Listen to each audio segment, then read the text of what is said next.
Most of us like to believe our opinions are the product of careful, logical reasoning. We think we weigh the evidence and arrive at our conclusions. But that story is only partly true. In reality, what you believe is being shaped by hidden forces you probably aren't even aware of. For example, did you know that your political leanings can be predicted by the density of taste buds on your tongue, or how tidy your bedroom is? Understanding these hidden forces is crucial, not just for personal insight, but for navigating the complex world of business and leadership. Let's start with the big picture: geography and environment. Think about the climate you live in. In hot, humid places, the risk of disease is high. To survive, humans evolved a behavioral immune system, a set of customs to avoid infection. This often manifests as social conservatism, strict rules, and a distrust of outsiders. Compare this to colder, drier climates where the risk is lower. These places tend to be more open and liberal. The very ground beneath our feet also plays a role. In the American South, a band of rich soil known as the Black Belt, which was prime cotton land, still follows a political map today. The environment doesn't just affect our politics, it affects our entire worldview. Consider ancient Greece and China. Greece was a network of rocky islands where a person could survive alone. This geography fostered a culture of individualism. Central China, however, was dominated by rice farming, which required elaborate, community-built irrigation systems to survive. This geography fostered a culture of collectivism and harmony. It might not have been a great philosopher who split the world into these two ways of seeing, but the geography into which they were born.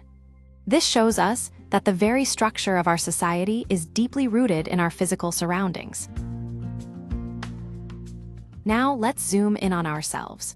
Believe it or not, a computer can guess your politics from your face with surprising accuracy. This is linked to what we call pretty privilege. People with more symmetrical faces tend to live in a kinder world, so they lean conservative, believing the world is a fair place. The brain's wiring matters too. Some people are hyper-attuned to threats. They linger on unpleasant images and are more sensitive to bitter tastes. They are also more sensitive to disgust. This sensitivity to physical disgust predicts a strong moral disgust, influencing their political views on topics like tradition and authority. In fact, twin studies suggest that genetics can explain a significant portion of our left-right outlook. Biology doesn't determine our politics, but it certainly gives us a nudge in a certain direction. Our feelings also powerfully shape our thoughts. We like to think reason and emotion are separate, but they aren't. A patient who lost the ability to feel made catastrophic decisions despite having a high IQ. He simply couldn't reason well without emotion, and each emotion bends our thinking in its own direction.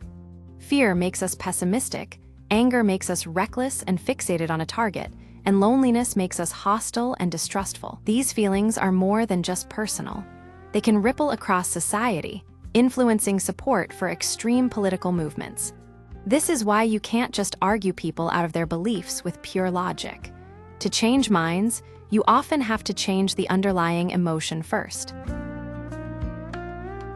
So with all these forces at play, what's the point of arguing? Well, the real value of disagreement isn't about winning. The biologist Lee Dugatkin studied guppies. He found that bold, curious fish were easily eaten while cautious ones survived. Why do both exist? Because each trait thrives in its own environment.